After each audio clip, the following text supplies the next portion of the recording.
हमारे यहाँ कोई कुछ पेंशनर लोग हैं, वो लोग मिलने आए थे और उन्होंने बुजुर्गों का दुख जो है मुझे बताया और लगातार उनसे बातचीत होती है। उन्होंने कहा कि कई सारे ऐसे बुजुर्ग हैं छोटे शहर में, जैसे डुमरांव की मैं बात कर रहा हूँ, या गांव में भी ऐसा हो सकता है, लेकिन गांव में ये कम है क्योंकि गांव में आज भी फैमिली जो है वो थोड़ा सा ज्वाइंट है और इसकी वजह से बुजुर्गों का मान सम्मान शहरों के मुताबिक गांव में ज्यादा है।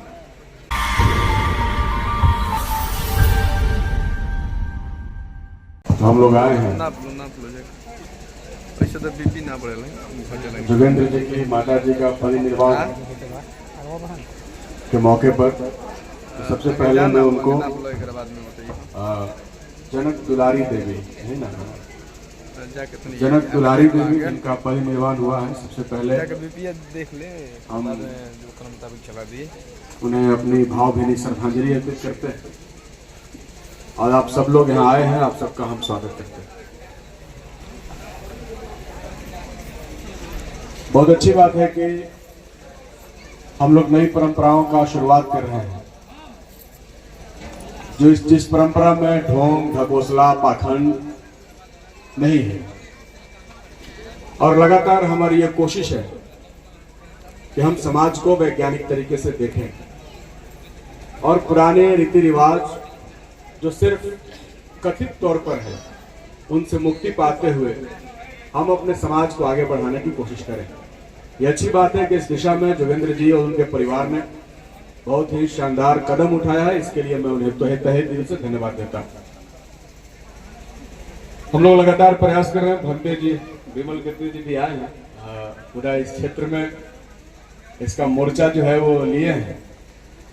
तमाम जगहों पर इस तरह का कोई भी कार्यक्रम धम्म से संबंधित हो तो उसमें शामिल होते हैं, उसका नेतृत्व करते हैं सुधीर भाई सब। बहुत दुख हुआ, सुधीर जी की पत्नी का भी निर्वाण हो गया और हम लोग की बहुत प्रिय थी और इस मिशन में बहुत ही मजबूती के साथ एक महिला होते हुए लगी थी। उनको कभी हम लोग भूल नहीं पाएंगे, आज भी उनको हम याद करते हैं, उस दिन भी हमने याद किया था। ऐसे हमारे कई सारे साथी चले जाते हैं, ऐसे ही माता जी भी चली गई। हमने सुना कि जोगेंद्र जी और उनके सभी भाइयों ने, परिवार ने माता जी का काफी सेवा की और उन्होंने जो पुत्र होने की जो भूमिका है उसको बहुत ही सही तरीके से निर्वहन करने का काम किया। और ये बहुत जरूरी है आज के जमाने में, आज के दुनिया में, कि हम अपने बुजुर्ग हो रहे हैं माता पिता का कितना देखभाल करते हैं, कितना सम्मान करते हैं। मुझे लगता है कि ये सीखने की जरूरत है उनसे। कई लोग बता रहे थे जब हम लोग आ रहे थे यहाँ, तो उन्होंने बताया कि काफी इन लोगों ने सेवा किया, काफी दिन जो है पूरी कोशिश पूरा परिवार ने मिलकर के किया। तो ये एक अच्छी बात है, हम लोग के लिए भी प्रेरणा का बात है और जो लोग भी यहाँ सभा में शामिल हैं उनके लिए भी। क्योंकि आज के इस बदलती हुई दुनिया का जो मिजाज है उसमें कहीं ना कहीं एक जो चर्चा है कि बुजुर्गों के प्रति सम्मान जो है वो कम हुआ है लोगों में।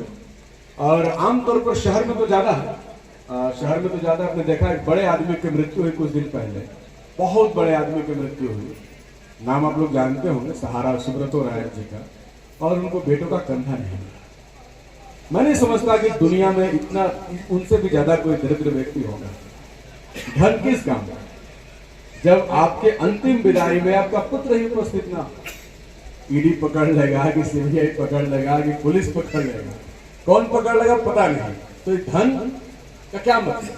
धन का तो वही मतलब है इसके जिसको भोगा जा सके। तो इतना ज्यादा इसका तो कोई मतलब नहीं बनता। तो ऐसे समय में जब दुनिया इतना ज्यादा बदलती जा रही है, वैसे में हमें अपना सम्मान बहुत जरूरी है। हम लोगों ने तो अपने विधानसभा क्षेत्र में, हमारे यहाँ कोई कुछ पेंशनर लोग हैं, वो लोग मिलने आए थे और उन्होंने बुजुर्गों का दुख जो है मुझे बताया और लगातार उनसे बातचीत होती है।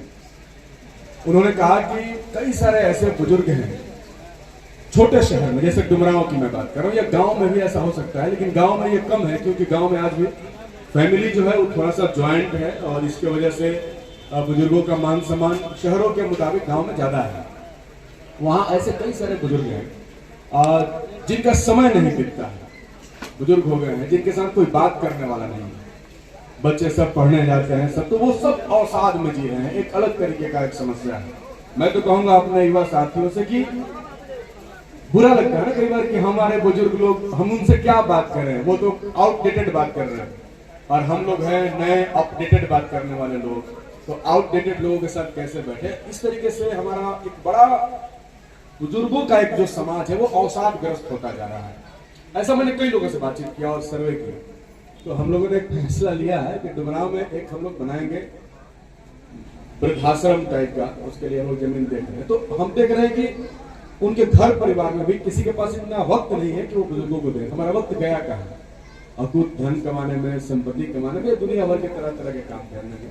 तो आज हम इस मौके पर जुटे हैं और कई लोगों ने बताया कि काफी माता जी का सेवा जोगेंद्र जी उनके परिवार ने किया। तो मैं तो यही कहूँगा कि जरूर आप अपने घर में अपने बुजुर्गों का वक्त जरूर दीजिए, चाहे वो बोरिंग ही बात करें तब भी, या आपको लग रहा है कि आउटडेटेड बात करें तब भी, वो उनके दिल लगाने के लिए, दिल बहलाने के लिए बहुत ही जरूरी है। दूसरी बात कहते हुए मैं अपनी बात को खत्म करूंगा। बाबा साहब डॉक्टर अम्बेडकर हैं, रैदास हैं, बुद्ध हैं, सब है और अच्छी बात है, इनके विचारों से हम शिक्षित हुए हैं, हमारे अंदर ऊर्जा है, एनर्जी है, सारी चीजें हैं। हमें आगे बढ़ने की जरूरत है, प्रेरणा इन्हीं से मिलता है, ज्ञान शिक्षा की प्रेरणा इनसे मिलती है।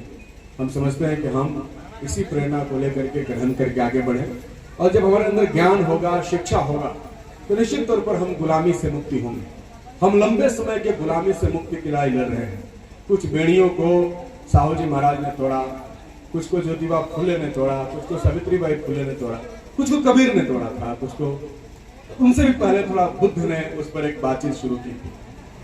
तोड़ते हुए आज हम यहाँ पहुंचे, लेकिन आज भी हम कई सारी बेड़ियों से जकड़े हुए, आज भी कई तरह की समस्याएं हैं। पढ़ने के लिए तो सब तैयार हैं ही, लेकिन पढ़ने के लिए स्कूल नहीं है, ये बड़ा दुख का विषय है। अभी सर कह रहे थे बड़ा दिक्कत था एक समय में जब एकलव्य की तरह लोगों को बाहर निकाल दिया गया स्कूलों से, तो ऐसा नहीं है। कई लंबा संघर्ष के बाद आज हम लोग यहाँ पहुंचे हैं, आज संघर्ष कर रहे हैं, मेहनत कर रहे हैं। आज भी बेहतर एजुकेशन हो, बेहतर शिक्षा व्यवस्था हो, बेहतर स्कूल हो, इसके लिए हम लोग कोशिश कर रहे हैं। और इसलिए पढ़ाई तो निश्चित तौर पर, ज्ञान तो कोई ले नहीं सकता। दुनिया की सारी संपत्ति पर छापे पड़ सकते हैं, सारे दौलत पर छापे पड़ सकते हैं, लेकिन शिक्षा ऐसा दौलत है, ज्ञान ऐसा दौलत है जिसको आपसे कोई ले नहीं सकता। और डॉक्टर अम्बेडकर ने कहा शिक्षित बनो, संगठित बनो, संघर्ष करो। बुद्ध ने कहा कि अपना प्रकाश स्वयं बनो। गुरु रैदास ने भी कहा कि भाई ज्यादा पाखंड के चक्कर में नहीं रहो, बल्कि खुद पर यकीन करो, भरोसा करो। अगर खुद पर यकीन और भरोसा है तो दुनिया की तमाम चीजें आपके कदमों में हैं। तो इसलिए खुद पर भरोसा करिए, आगे बढ़िए। हम लोगों की शुभकामनाएं आप लोगों के साथ हैं और इस तरीके से आगे बढ़ते हुए आप जरूर नई ऊंचाइयों को छुएंगे। और ये नई जो विधियों से ये कार्यक्रम शुरू हुए हैं, ये बहुत काबिल तारीफ है और हम समझते हैं कि आने वाले दिनों में भी इन विधियों से, जो पुरानी विधि है, जो एक तरीके से वो जिन विधियों ने हमें लंबे समय से गुलामी की प्रथा में लपेट करके रखा था, उससे हम मुक्त हो रहे हैं। हमारे लोग पढ़ाई लिखाई करके आगे बढ़ रहे हैं। बिना पढ़े हुए, बिना आत्मचिंतन किए हुए हम इस स्तर पर नहीं पहुंच सकते हैं, उसको तोड़ नहीं सकते हैं। लेकिन यहाँ पर हम पहुंचे तो बहुत सारी चीजों को हमने तोड़ा है, तो इसलिए अच्छी बात है। और आने वाले दिनों में भी इस तरीके के कार्यक्रम आयोजन हो। हम लोग तो लगातार इस प्रश्रय भी देते हैं हम लोग कि आप अलग अलग विधियों से आप कार्यक्रम कीजिए। तो आप लोग सब लोग यहाँ हैं, मुझे भी आप लोगों ने काफी मान सम्मान दिया, इसके लिए आप लोगों का बहुत बहुत आभार, बहुत बहुत शुक्रिया। एक बार फिर जनक दुलारी देवी जी को, जिनका परिनिर्वाण के मौके पर हम उपस्थित, उनको मैं अपनी हार्दिक श्रद्धांजलि अर्पित करता हूँ। बहुत बहुत शुक्रिया। बहुत बहुत धन्यवाद भैया।